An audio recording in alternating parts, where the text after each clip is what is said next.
Hey guys, welcome to the Ellis Way TN. So it's a weeknight, but I've got to get this squash and zucchini put up. So I'm going to show you guys real quick how I can it. I'll pressure can actually. So I don't normally like to do squash and zucchini canning it because you just have to process it longer when you pressure can it. And so it ends up kind of, you have to be really careful it doesn't end up being mush. But if you run out of freezer space or your electricity goes out, this is the way to do it. So I am just going to can probably maybe 12 to 20 jars this year. I don't know. Who knows? Depends how much squash and zucchini I have. Normally I vacuum seal it. That's on another video. Is my favorite preferred way to do it. But we're going to pressure can some. So I already cut my squash and zucchini, as you can see. And then I've sterilized my jars and my lids and my rings.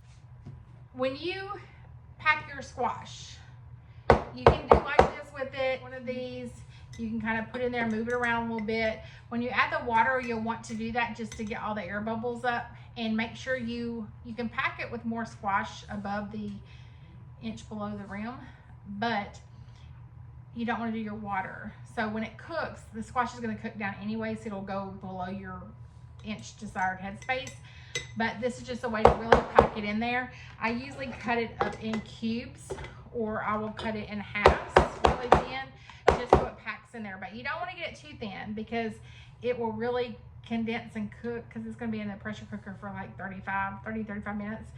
So you just want to make sure when you put this down in there, it's not touching this, and that gives you your inch of headspace.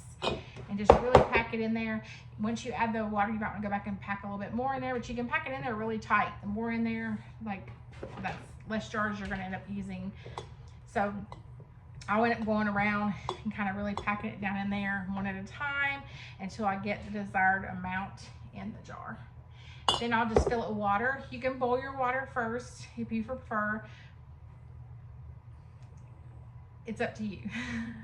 I see some people boil it before, some people don't. So I'm going to just put cold water in there. So I'm gonna fill it about right here. Like I said, it's a quick, easy way to get it canned. Doesn't take up freezer space, and you can store it for a while and get most of the water out of it, and then I'll use it for casseroles and things like that. So you can put up a little butter and some onion, and you can add onion. Like I said before, you can add onion to this if you want to go ahead and add onion. It's totally up to you. You can add spices, you can add garlic, whatever you like. Just follow the directions on your pressure canner for the proper amount of time, and that's about it.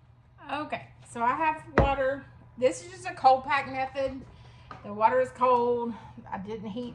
You can actually boil the squash and stuff before you put it in here if you'd like. But this is just a cold pack method. I take this and put it down in here. This is a really handy tool also for canning. So it's got a magnet on one end, so you can get your lids and things like that out of when you're boiling them, sterilize them, and your rings. And then this is also good for like getting the air out. So you want to make sure you get all the air out, so you have you can get plenty of water in there. Like I said, you want to leave an inch headspace for the air to escape once it's pressure cooking. But so I'm just making sure our water is an inch below.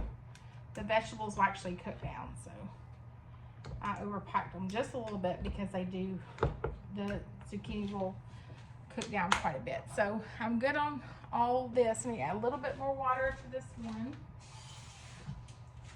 I got all my air out. Just want to barely top them off.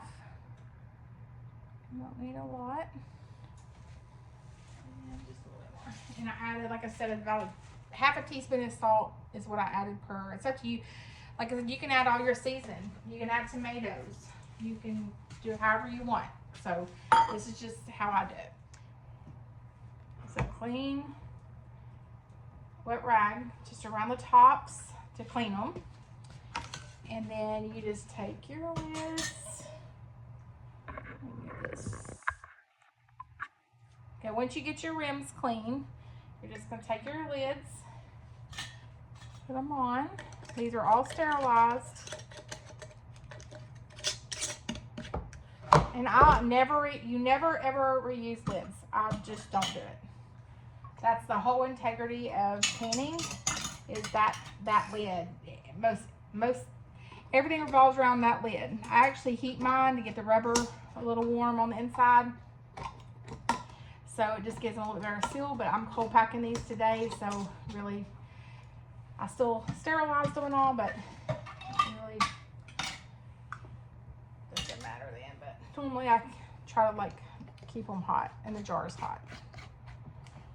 But I just want to show y'all a quick, easy way. This is a weeknight, and I still haven't cooked supper. I've got chicken stock over there going, and I get up super early, so it's just a quick way. My canner holds, my pressure canner, electric pressure canner. I have another canner too, but it's not electric. This one holds 5 jars, quart size. So, it doesn't take that long to do it. Simple. You don't have to like babysit it. You just have, it tells you what to do. So I already have another can ready. I'm going to put in there also of beans that I had left over when I did the baked beans the night before last. I'm going to add those in there too. So I'll be back in just a minute. So this digital canner, I used it the other night for the first time, and I'm in love with it. And it's just super easy. It only takes about 3 quarts of water. It has a fill line. And then on the front, it tells you what to do. So the first thing I'm going to do is set my time, and then it'll start a warming process of the water. Since I'm cold packing this, it'll warm the water, and then it will beep like 10 times and tell you that it's going to start the canning process. So you have to put the weight on it. It'll wait for you to put the weight on it, and then you actually press the arrow to go forward with the next step, which would be the canning process. And then it cans for whatever time you previously set. And then when it's done, it'll tell you when it starts cooling down. So it basically tells you what to do. Then it tells you when it's venting. And it literally won't even let you open it until it has vented properly. So it goes through a whole process of cooling down and everything. It's super easy. So my jars are in here. And I'm going to start the process. Like I said, you just follow the directions. It's super easy. It will hold 5 quart jars. If you use smaller, then you can double stack them. So it's really convenient. And once I set the time, it's going to tell me to insert the jars, which I already have. I'm going to go to warm. So it's going to start warming. Once it reaches the pressure that, I guess it's like, should be about 10 pounds. Once it reaches that pressure, it will beep 10 times, and I'll actually just come over and press the arrow to go forward. You can actually sterilize your jars and keep your jars in here warm when it's going through the warming process, and it actually gives you time to load your jars, bring them out, fill them, and put them back in. So it's just whatever steps you do. Since I cold packed these, I didn't have to do all that. So it's going to warm everything up together. Then it'll start pressure canning. So there are my squash and zucchini. All right, as you can see, these are really, really hot. Look at all that air that's getting released. So you need to let them sit for at least 12 hours before you do anything with them. Don't move them around, just let them rest, and they will seal. All right, they're all done and ready for the pantry.